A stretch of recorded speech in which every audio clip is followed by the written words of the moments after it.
Hey, welcome to this little video on me updating an app. So if you're watching this, you probably don't have a coding background. You're interested in creating an app, creating software, and probably using AI to do it. That's what I've been doing. So I'm going to kind of share my journey and hopefully you get something out of it. So I have this app right here that I've been creating called LUFS Ninja. It is a LUFS batch processing audio analyzer. So I can load up a bunch of files and it spits out all of the LUFS values along with other statistics. This is really handy when I'm mastering, especially as I go from stereo to Dolby Atmos, knowing the LUFS values of an album and their relationship to each other. So I just saw a need for this in my own workflow and thought some other people might benefit from it. So I'm an audio engineer and a teacher, and again, I don't have a coding background. I've written a few Hello World scripts, and that's about it. Which, if you don't know, is like the first thing you learn how to write, something that returns hello. When you run the program, it says Hello World. This is not going to teach you code, though. If you want to learn how to write in a language like Python or C+, or JavaScript or something like that, then we're not going to do that. But I gotta say, I haven't had to take a class like that. I mean, I've done a few tutorials just to understand, and that's why you should probably watch this. Is as I make more videos, I'm going to show you the things to look out for, the things that really help.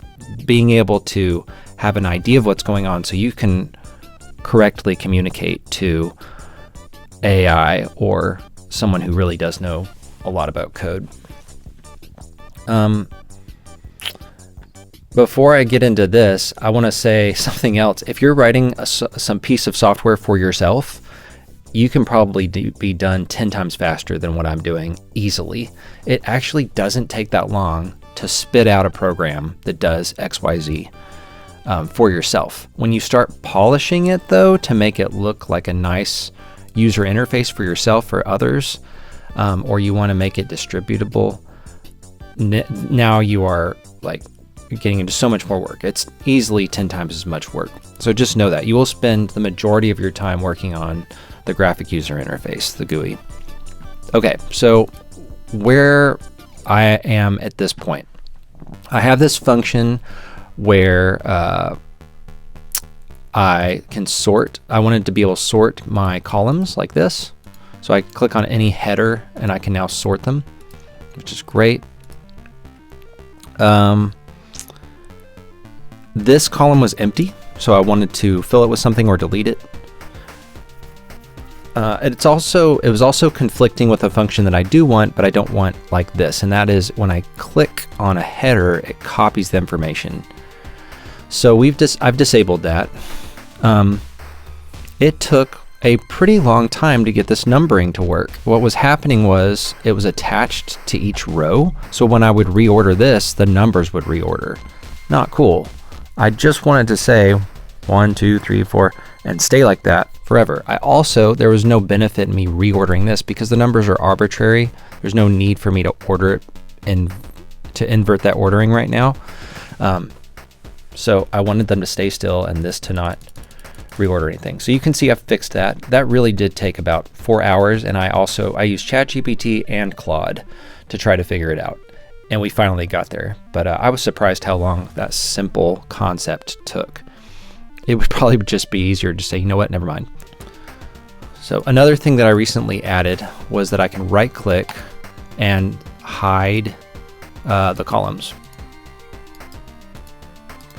And of course there's lots of other stuff I'd like to implement, but right now this is all I'm trying to do.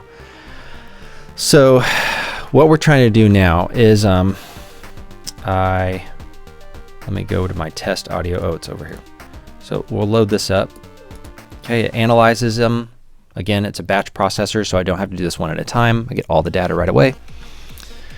And if I click on, say, LUFS, it reorders it, but it doesn't copy it. But that's sort of a good thing because I don't actually want it to do that. I need it to be in a different function. So I asked ChatGPT, hey, can we put this as a right click? So when I right click, you will see that.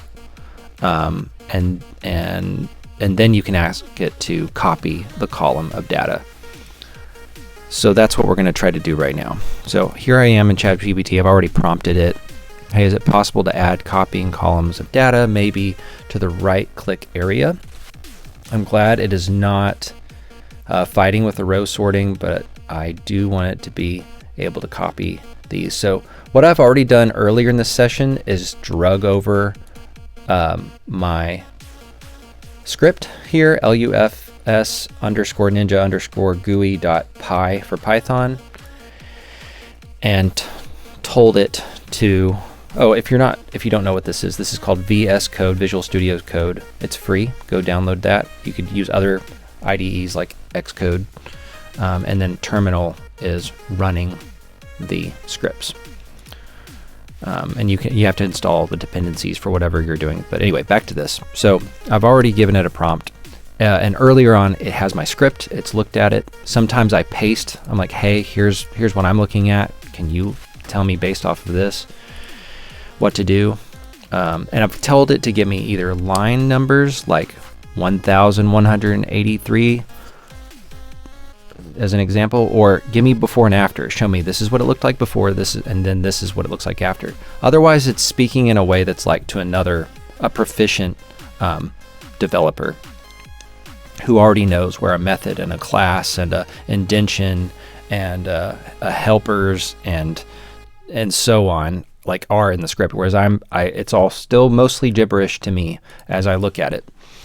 And so I don't want to spend all day trying to figure that out. I'm just like, here, just tell me exactly what you need. So I've put that in there, and the goal, it says, is to right click and see this copy function. Okay, so let's see what it's got. Step 1, you already have this, so it's saying that I already have these things. I could go looking for them just to make sure I do actually have them. Over here, I've pressed Command F. I'll do it again. So click over Command F. That brings up my my finding field, and then I can paste that in. Yep, there it is, over on line 420, 421. Okay, so sure enough, I have that. We're good. Step 2, find this function. Okay, let's go find this. So I copy, I go over here and I paste, make sure I get all this. Yep, there it is. Sometimes it's not exactly, maybe chat or AI gets a little confused and doesn't say this exactly. It gets close, and so I need to like delete some of this and find something similar. Maybe there's more than one of these. It said, hey, go replace this or go find this, and there's like 5 of these in the script, and I need to say, hey, there's 5 of them in there. Like, did you mean this one? And I'll give it the whole context and I'll say yes or no. So this is what I'm looking at. Okay, thank goodness it's given me the before here. By the way, if you highlight something, you get this little Ask ChatGPT, which is so annoying. I get so tired of that. It's because you're highlighting something. Just click away, unhighlight it, it'll go away. Now before, so I need this. So it's interesting. It's asked me to find this method here, but that's not actually what I'm going to be changing. It's within that. So this is what it wants me to do. To take all of this, and it looks like I'm going to change all of it. Maybe it's just one line. No, it looks like more than one line. So I'm just going to copy all of this. Okay, and then I would highlight up to this point. Make sure this is the right area. Yep, okay, and now I'm going to paste it. Let's see, did I do that right? Yes. So notice that at the top here, it has put it in the right indentation point, but the rest of it is not indented. This is a ChatGPT thing, because I don't think Claude has this problem. So I have to indent it. I just highlight it all and press Tab. Another way to do is hold Command. Good luck Windows users. For Mac users, it's Command, and then I can bracket like this, left or right, holding Command, left and right. So Tab, I think Shift Tab, yeah, that'll do the same thing, going backwards, or just Tab to go forwards. Indention's extremely important. At least in Python, it's going to break if I don't have indentions right. So don't overlook this. You will, but try not to. Okay, what else am I supposed to do? Oh wow, that's it. Okay, so it was just that one thing. I mean, there's been several times where I have to make like 5 different changes and to more than one script, but in this case it was just to this gigantic GUI script. So here we go. If I make a change and don't save it, you can see in VS Code there's a little white dot, and I can just save and the dot goes away. All right, so it's saved. That means the script's updated and I'm ready to run the program again. So over to terminal. I didn't close the last session. I have to close the previous one. Command Q to close that. So I'm over in terminal. If I press up arrow, it gives me the last command. Oh, what a time saver. So anyway, I can just cycle through all my commands. You can see I've run this command many times. I'm holding the up arrow down and it still just keeps saying the same thing. Here's all these git pushes. Anyway, let's go back down to the latest command. So here we go, running. By the way, you'll notice true peak isn't giving me any data. That's fine. That's all by design right now. So what should happen is now I can keep sorting. Hopefully it hasn't broken anything. I'm not checking out every function, but I'm gonna take it for granted that it hasn't broken anything doing that update. It certainly hasn't changed the numbering that I talked about earlier, thank goodness. Let's do this. I'm going to copy this row, go over to text editor just to paste the text into something. And if I paste, yep, that was the row that I copied. And then if I click LUFS and paste again, yeah, it does not copy the column, that's correct. Now if I right click, that's awesome. Okay, there's this little option to copy the column now. So I click that and let's go over here and see if it worked. Oh my gosh, it's so cool. All right, I love this. This is a lot of fun. Okay, so that works. That's it. I've got that little update and I'm just gonna keep grinding at one thing after another. I think one thing I wanna do is I have this set target LUFS, which will change the target number right here. Let's put -16. So it changes that target. I don't want that button. I want this to just be an editable field. I think that's cleaner. So I'm probably gonna do that next. And then a few other things. Well, I hope you got something out of this video. Probably longer than I need to be.